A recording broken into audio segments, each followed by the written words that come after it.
Welcome into the In the Money podcast for KeenelandSelect.com for the Saturday card at Keeneland. Tom Leach, along with Keeneland's Director of Simulcasting, Jim Goodman. We will do a separate podcast checking out the Illinois Derby and the Charlestown Classic that are elsewhere on the Saturday card. But, Jim, we'll start with the feature on Saturday here at Keeneland. It's the Grade 2 Dixiana Elkhorn, 4-year-olds and up, going 1.5 miles on the turf. This used to be the closing day feature, but got moved to the Saturday before closing week because of the way the schedule changed with the Bluegrass moving and the Lexington moving. So in a good spot here, and it's a nice field, good betting race, I think. How did you see this one shaking out?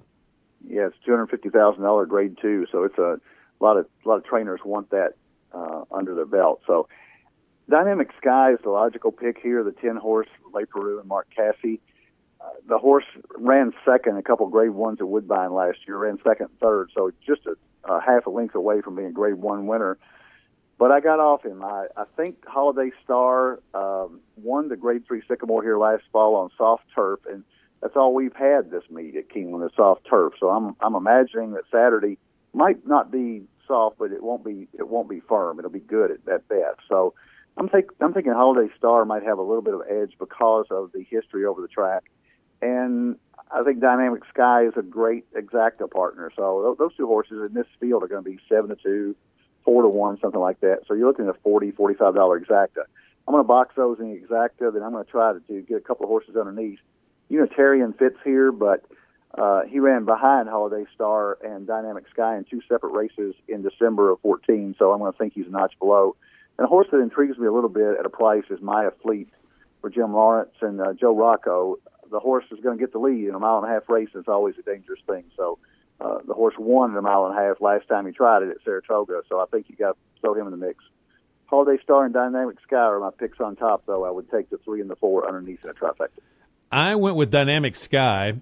I think he might be dropping in class a little bit. I'm hoping to get a little value here, even though he's 7-2 on the morning line, because he hadn't hit the board in 3 starts, but I think he's been keeping very good company. Finnegan's Wake's gotten really good out in California. Going to be running in the Woodford Reserve Turf Classic. The other thing I like about Dynamic Sky is that they're putting Le Peru on him. Cassie's barn's hot anyway, and then Le Peru really rides this turf course well, especially on a closer. So I think he's going to be just a perfect fit for Dynamic Sky, who loves 1.5 miles.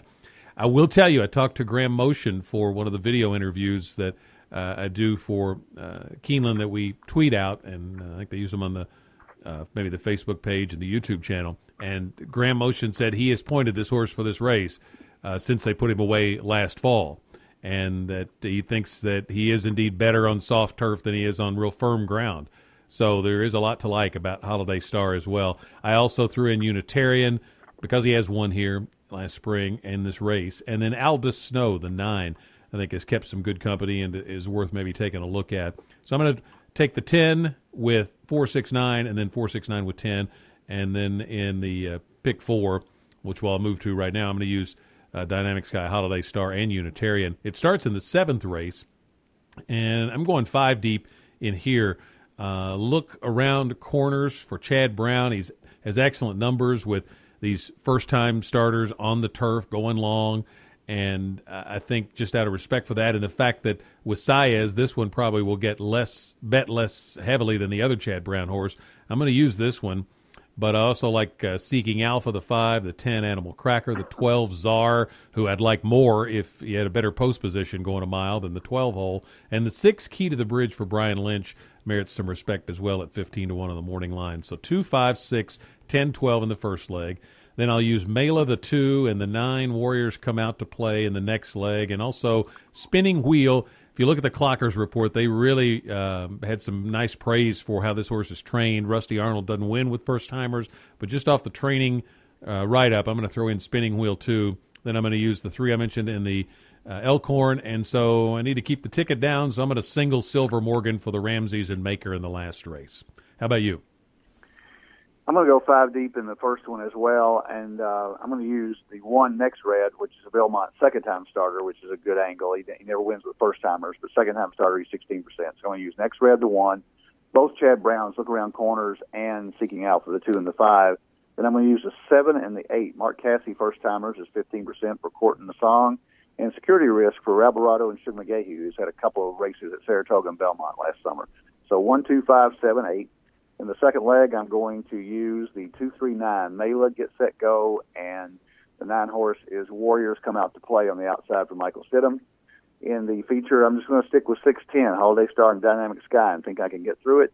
And then in the last leg, I'm going to use the 456 Aries Pride, Crown Image, and Silver Morgan. So I'm going to go 3 deep there. So 12578, 239 with 610 with 456 for $45.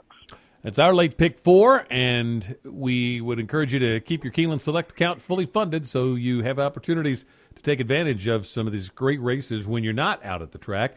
And we're going to do a separate podcast that takes a look at the Illinois Derby and the Charlestown Classic on the Saturday card nationally. That's the In the Money podcast for KeenelandSelect.com.